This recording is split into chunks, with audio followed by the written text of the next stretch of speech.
Okay, we're going to just hit some highlights of your body system bipolar disorder. And this is going to cover the manic phase of bipolar. Depression was covered in a previous unit, so we won't be hitting on that today, but we'll be mainly hitting manic, which is high risk for suicide, and this is when the person would be hospitalized for bipolar usually. So first of all, I want to go over and ask you a question. Do you know the difference between mania and hypomania? Okay, think about it, because you'll want to kind of understand this. It's kind of hard to kind of wrap your mind around. But, okay, so you have a normal state that most people are in as far as their mood. And then you have below this, you have mild depression. And then you have major depression. So above a normal state, you would have hypomania. And then manic. And then delirious mania is up here. That's where you can have psychosis. Now, psychosis can happen with bipolar, but does not have to. So it's not a hallmark. It's just something that can happen. So that would be the different states. So what's the big difference between mania and hypomania? Okay, here's some of the things as a nurse you're going to want to be thinking about. With a manic state compared to hypomania, they're probably going to be hospitalized. It lasts longer. It's more severe. The other thing is they're at risk for suicide with mania compared to hypomania. So that's kind of the differences of that. It has to last at least a week and be really escalating. Then it would become manic.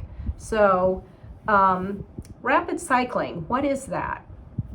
Okay, rapid cycling is where a person will go in between hypomania and acutomania down into depression. They'll go up and down doing that at least 4 times in 1 year. And it is an indication for maybe having ECT treatments to break that cycling.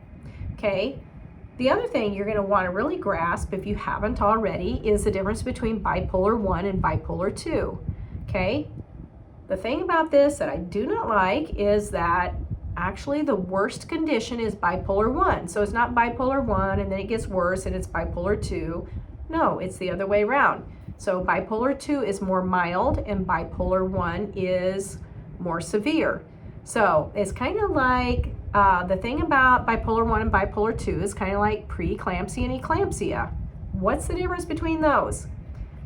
It would be when somebody's had a seizure, they're considered eclamptic. Well, with bipolar 2, once they have a manic episode, then they become bipolar 1. And that would be the indication that they have become bipolar 1. So it's that mania. They have had a manic episode. Not just hypomania, but manic. Okay, so what are some of the comorbidities? If you see somebody walk into the emergency room and you see that they're bipolar, what all can be going on with them besides that? Okay, lots of times you've got drug use, alcohol use. You might see some anxieties and borderline. But a big thing is alcohol and drugs, and even caffeine. Those kind of go with it. These people have struggles. So sometimes you'll see somebody, you'll think, well, they're an alcoholic. Maybe not. Maybe they're just self-medicating and they're bipolar. So those can kind of seem hard to tell the difference between sometimes, but that's a comorbidity. So when somebody gets discharged, one thing you're going to tell them is kind of watch.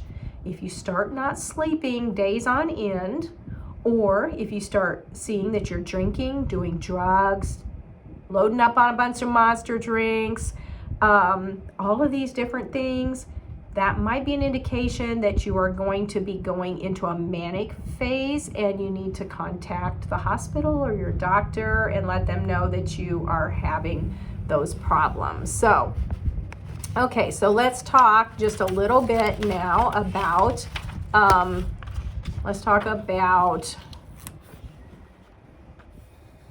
some of the behaviors, manifestations that you're going to see. Okay, so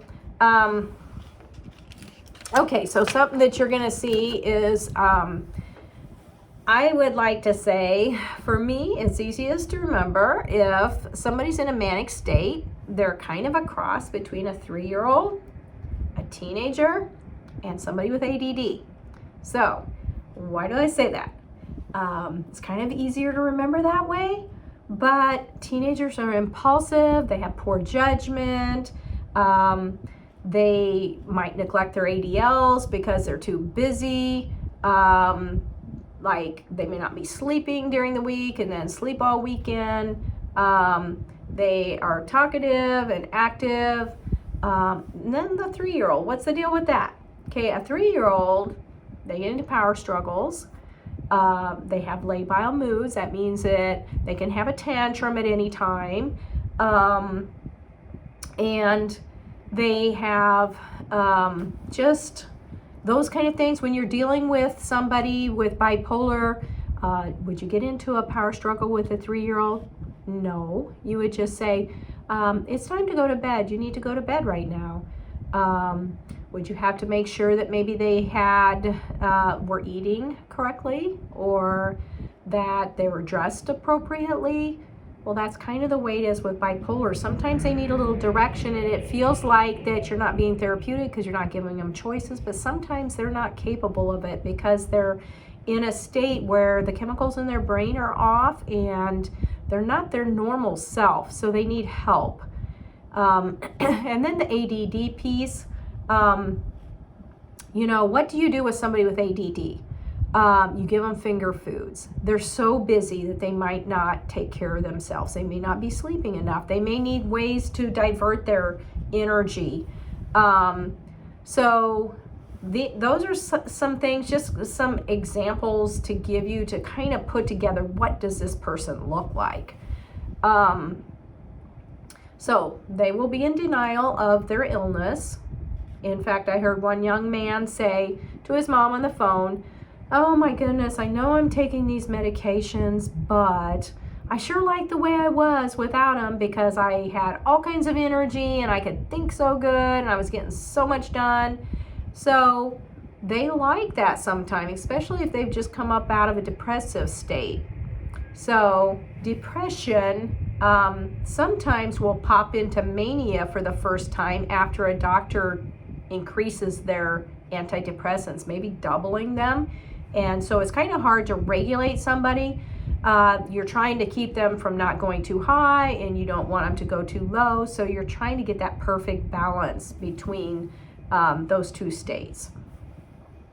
So with somebody who is in a manic state, say they're in the acute unit, you're going to want to watch them, that they're not starting to escalate, that they might go into having suicidal thoughts. You're not going to probably put them on a one-on-one unless they come to that point, but you're going to keep an eye on them quite often and watch. The other thing is, like I said, just have a calm, matter of fact, just like a 3-year-old, calm, matter of fact approach to talking with them. You're going to be concise. You're going to tell them expectations. And say a girl comes flying out into the middle of the bay and she's wearing a swimsuit. Okay, what would you do? You would go over to her and say, "Hey, let's go back to your room. Let me help you pick out something else to wear." That's okay. Sometimes they just need help and direction. So helping them with this state that they're in is part of what you can do therapeutically. So, okay, so with that, we'll go on to our next subject. So thank you.